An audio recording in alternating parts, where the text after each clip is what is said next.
Mr. Speaker, this is a very important issue. And that's the reason why we have nowadays ambassadors getting approved through the House. Before, it never used to be there. It used to be the president appoints and they go to work. So we must have our views, because all of us are not members of the Foreign and Defense Relations Committee. We were waiting for the committee to present their report here so that we can give our views and opinions on it, Mr. Speaker. Having said that, Mr. Speaker, I stand to support this motion, but with a very heavy heart. Mr. Speaker, as a former foreign minister, and you know that area very well, and you're a diplomat, Mr. Speaker, the Foreign Service is not a dumping site. If you have served as a cabinet secretary and you have been dismissed due to incompetence, due to negligence, due to all kind of manner of accusations, and then you are appointed as an ambassador, Mr. Speaker, what is this knowledge that you could not use to run a ministry, that you are going to run a department, you are going to run a foreign embassy, Mr. Speaker? Mr. Speaker, once you have been dismissed summarily, the way some of these characters I'm seeing on this paper, on this motion have been dismissed, they should go and look for other things to do. You can do farming, you can do other engagements in the country. It's not compulsory for you to be given a job, Mr. Speaker. Mr. Speaker, let us emulate other developed democracies, where if somebody is relieved of his duty, he has other things to do. You need to have other professions. If you have a doctor, go and treat people. If you're a lawyer, go and do your other work. Yes, Honorable Junet, there is a point of order from member for Kinango. Yes, Kwenya. Thank you, Mr. Speaker. Thank you, Mr. Speaker. It is sad that the leader of minority is misleading this House.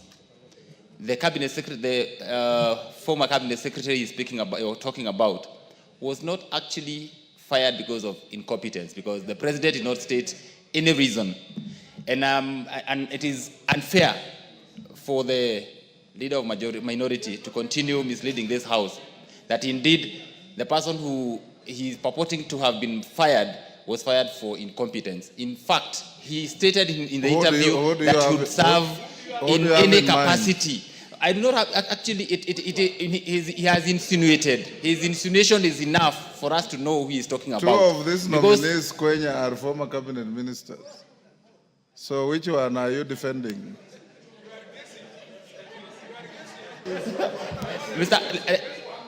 Mr. Speaker. Both number one and number two. Yes, both number one and two. Mr. Speaker, none was fired because of incompetence. And we took them through a rigorous process where we were vetting them. And they are equal to the task. And indeed, they said that they can be assigned any role by the president. Honorable Kwenya, to the extent that the appointing and firing authority gave no reasons, it is left to anybody's conjecture. So Junet is not out of order. But Honorable Junet, take your seat. Honorable members, today is a special sitting, and we have 3 motions to deal with. At order number 10, order number 11, order number 12. Before we go to 13 and 14. I want to propose to you to agree that orders number 10, 11, and 12 were assigned them an average of an hour each. If you want to truncate the time, so much the better. I will watch the trend of contributions. If it's repetitive and tautologous, I will invite the mover to reply. If there are different views, I'll be happy to hear them. So Junet, go on. Is that agreed by the House? Yeah, go on, Junet. Yes, Kainan? Pardon? You will contribute if you catch the speaker's eye. Go on. Mr. Speaker, I am happy that you protected me from the wrath of Honorable Kwenya, because maybe one of the nominees is from his village. who has been dismissed, Mr. Speaker, and now who's seeking a job through ambassadorial appointment. But Mr. Speaker, I think the House should look into this matter in the next appointment. Mr. Speaker, why should you be appointed, if you are a cabinet secretary and you are reassigned to become an ambassador, then that's fine. It is a matter of fact that you've been relieved of your duties. Especially, I'm sure the one Kwenya is alluding to is a cabinet secretary who served for barely 3 months. Why should you be relieved of your duties of barely 3 months if it's not out of incompetence? What else can it be? If it's on health ground, then you should not go to another job. You should go back and stay at home. Mr. Speaker, why am I saying so? Because I want competent Kenyans who are career diplomats to get space so they can serve this country at the level of the apex of ambassadorial work, Mr. Speaker, which is an ambassador, as has been said by the chairman of the committee himself, Mr. Speaker. Mr. Speaker, foreign service is a calling. It's a very important job, Mr. Speaker. It's not a job that can be done by anyone, Mr. Speaker. It is a job that requires certain skills, Mr. Speaker. And you have nurtured many people when you are the Minister for Foreign Affairs, Mr. Speaker. One of the things I admire about the Speaker is his diplomatic credentials, Mr. Speaker. I'm being honest.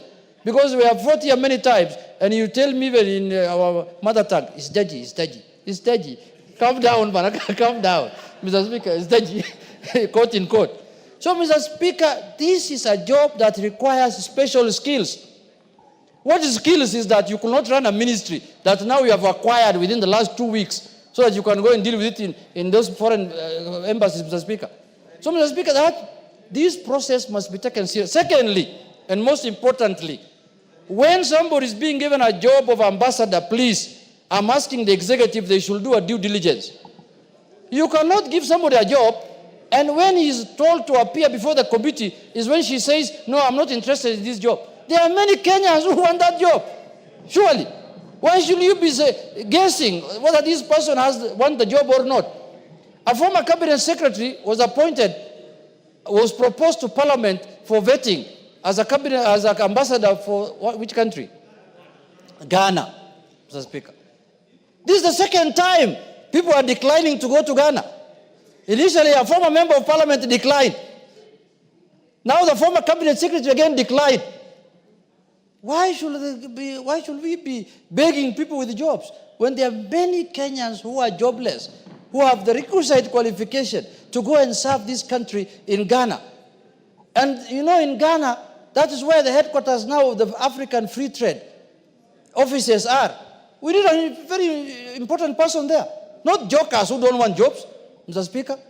So, Mr. Speaker, if under this, maybe this now, you know, we are the ones now who are sending experts to government. So if there are no experts on this other side, let them tell us, we shall give them experts to go to Ghana, Mr. Speaker, under the broad-based arrangement, Mr. Speaker. We have experts who can go and work in Ghana. If you give me 10 minutes now, I'll produce one. Under this exchange program of experts. It's an exchange program under broad-based. David Speaker. Honorable Speaker, just on a point of information for Honorable Junet, I think it's important for you to find out first what the challenges were for Honorable Margaret Nyambura not to be able to take up the position. I think she did confirm that they shared certain family challenges that prevented her from being able to leave the country and preferred to have a job within the country. So I think you need to find out what were the issues before you castigate her or castigate the station. Thank you. Mr. Speaker, yes. I think the Deputy Speaker did not hear me well. Mr. Speaker, these jobs when you are being offered, even you now, if you are to send me to a mission on behalf of Parliament to London, first you'll ask me, are you available from this date to that date? Before you bring somebody's name to Parliament. Parliament is a serious place. Before you send a name to National Assembly for approval and vetting, you must ask that individual whether he or she are interested in that job. At that level there. Not when she comes here, or the name is brought here, I tell you, oh, you see, I want to do farming, I have a big farm in Migori, I want to do sugar cane. That is afterthought.